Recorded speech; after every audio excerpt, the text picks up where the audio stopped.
അല്ലാതെ ഈ സിനിമയിലെ നായകൻ വിനായകനാണ്. നമ്മൾ അങ്ങനെ തന്നെയാണ് പോസ്റ്ററിൽ ഇട്ടിരിക്കുന്നത്.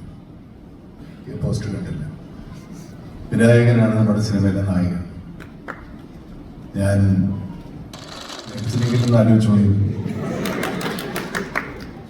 Thank you for the kind words. ഇത് മമ്മൂട്ടി കമ്പനിയുടെ 7ാമത്തെ സിനിമയാണ്. കുറെ കാലത്തിന് ശേഷം എന്നൊരു സിനിമ ഇറങ്ങുകയാണ്. ഈ സിനിമയ്ക്ക് കുറച്ച് കാലതാമസം ഉണ്ടായിരുന്നു. കാരണം നമുക്കൊക്കെ അറിയാം. ഇത് ഞാൻ വളരെ ആഗ്രഹിച്ച് ചെയ്യുന്ന സിനിമകളാണ്. ഞങ്ങളുടെ എല്ലാ പ്രൊഡക്ഷനും ഇനി ഒരുപാട് നല്ല സിനിമകൾ ചെയ്യണമെന്ന് ആഗ്രഹമുണ്ട്, ഇല്ലെന്നല്ല.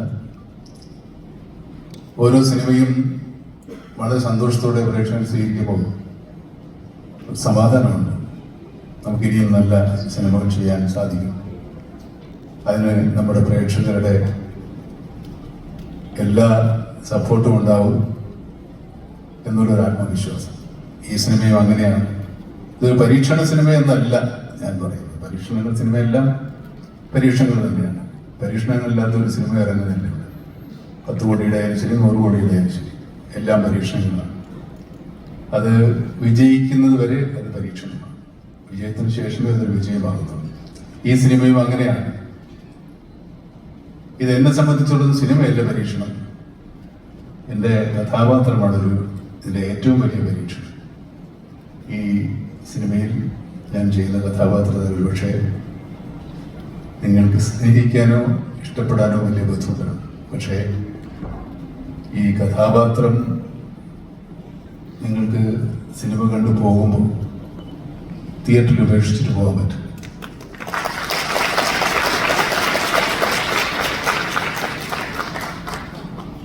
ഈ സിനിമയിൽ എനിക്ക് ആദ്യം ഓഫർ ചെയ്ത റോള് പോലീസ് ഉദ്യോഗസ്ഥൻ്റെയാണ്. അതെന്നേക്കാൾ കുറച്ചുകൂടെ നന്നായി ചെയ്യാൻ വിനായകനാണ് നല്ലതെന്ന് എനിക്ക് തോന്നുന്നു. അദ്ദേഹത്തെ സമീപിച്ചപ്പോൾ പുതുക്കാരൻ എന്നെ വിശ്വാസമായിരുന്നു. ശരി, ഞാൻ തന്നെയാണോ, നിങ്ങൾ വിനായകനാണോ ഉദ്ദേശിച്ചത്? അല്ലാതെ ഈ സിനിമയിലെ നായകൻ വിനായകനാണ്.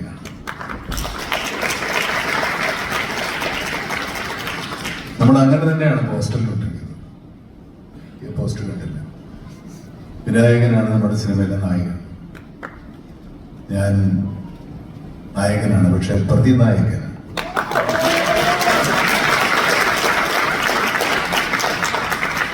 ഇത്രയും കാലം എൻ്റെ എല്ലാ സിനിമാ കസരത്തുകളും സ്വീകരിച്ച് ഈ പ്രേക്ഷകരെ വിശ്വസിച്ച് തന്നെയാണ് ഞാൻ ഇങ്ങനെ ഒരു കഥാപാത്രം ഏറ്റെടുക്കാൻ ധൈര്യപ്പെട്ടത്. എൻ്റെ ആത്മവിശ്വാസത്തിന് നിങ്ങൾ കൂട്ടുനിൽക്കുമെന്ന് തന്നെയാണ് ഞാൻ വിശ്വസിക്കുന്നത്. കാരണം കഴിഞ്ഞ 45 വർഷമായി നിങ്ങളെ വിശ്വസിച്ച് മാത്രമാണ്, അല്ലെങ്കിൽ നിങ്ങളെ രസിപ്പിച്ചുകൊണ്ട് മാത്രമാണ് ഞാനിവിടെ നിലനിൽക്കുന്നത്. ഇനി അങ്ങോട്ട് അതിനുള്ള അവസരങ്ങൾ ഉണ്ടാകട്ടെ എന്ന് ആഗ്രഹിക്കുന്നു, പ്രാർത്ഥിക്കുന്നു. ഈ സദസ്സിൽ ഒത്തിരി സുഹൃത്തുക്കളുണ്ട്. എൻ്റെ ഞാൻ സിനിമ തുടങ്ങിയ കാലത്ത് എൻ്റെ കൂടെ ഉണ്ടായിരുന്ന നിർമ്മാതാക്കളും സംവിധായകരൊക്കെ, ജോഷിയും ജോയിയൊക്കെ ഇതിനകത്തൊരു വലിയ, ഇന്നത്തെ ഈ ദിവസത്തിൽ എനിക്ക് വളരെ സന്തോഷകരമായിരുന്ന അവരുടെ സാന്നിധ്യം. കുഞ്ചൻ എൻ്റെ വളരെ അടുത്ത സുഹൃത്താണ്. രാജു, സിബി, സിയാദ്, ഇങ്ങനെ എല്ലാവരും, അമൽ നീരദും അൻവർ റഷീദും രഞ്ജിത് പോലും ഒക്കെ എൻ്റെ കൺവെട്ടത്ത് വന്നവരാണ്. ഞാൻ കണ്ടുപിടിച്ചതല്ല, അവരെൻ്റെ മുമ്പിൽ വന്നതാണ്. ഞാൻ കണ്ടുപിടിച്ചെന്ന് പറയാൻ മാത്രം ഞാൻ വല്ല കൊളംബസ് ഒന്നുമല്ല ഇവർ കണ്ടുപിടിക്കുന്നത്. ഇവരിവിടെ തന്നെ ഉണ്ടായിരുന്നവരാണ്. അങ്ങനെ ഒത്തിരി ആളുകൾ സിനിമയിൽ എൻ്റെ ഒരുപാട് എനിക്ക് ബന്ധപ്പെടാൻ, ചുരുങ്ങിയ സമയത്ത് ബന്ധപ്പെടാൻ സാധിച്ച എല്ലാ സുഹൃത്തുക്കളും എത്തിച്ചേർന്നിട്ടുണ്ട്. അത് മാത്രമല്ല, ഈ സിനിമയിൽ എൻ്റെ കൂടെ ഇതിനകത്ത് പുരുഷ കഥാപാത്രങ്ങൾ കുറവാണ്. ഞാനും വിനായകനും ചേർത്താൽ ജീവൻ മാത്രമേ ഉള്ളൂ. പിന്നെ ഉള്ളത് കുഞ്ഞു റോളിന്, പിന്നെ വേറെ ചെറിയ ചെറിയ റോളിന് ആൾക്കാരുണ്ട്. കണ്ടാൽ അറിയുന്ന മുഖം അസീസിന്റെ മാത്രമാണ്. കുഞ്ചനുണ്ട്. അങ്ങനെ വളരെ ചുരുങ്ങിയ പുരുഷ കഥാപാത്രങ്ങളും ബാക്കി മുഴുവൻ സ്ത്രീ കഥാപാത്രങ്ങൾ. ഇത്രയും സ്ത്രീകൾ ഒരുമിച്ച് അഭിനയിച്ചൊരു സിനിമ ഉണ്ടാവില്ല എന്നല്ല, സ്ത്രീ കഥാപാത്രങ്ങൾക്ക് പ്രാധാന്യമില്ലെന്ന് പറഞ്ഞതിന് നമ്മൾ സ്ത്രീകൾ മാത്രമുള്ള സിനിമ എടുത്താണ്.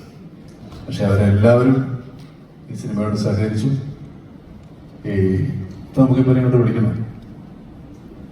യെസ്, അതിന് മുന്നേ നമുക്ക് മെയിൽ ആക്ടേഴ്സ് 2 പേരുള്ളൂ എന്ന് പറഞ്ഞു. അതിനുശേഷം വിളിച്ചാലോ നമുക്ക്? മെയിൽ ആക്ടേഴ്സ് 2 പേരാണ് ഉള്ളൂ എന്ന് പറഞ്ഞു.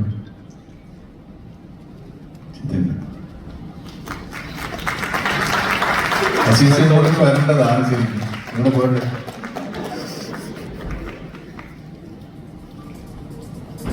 ഒരു പാറ്റൊക്കെ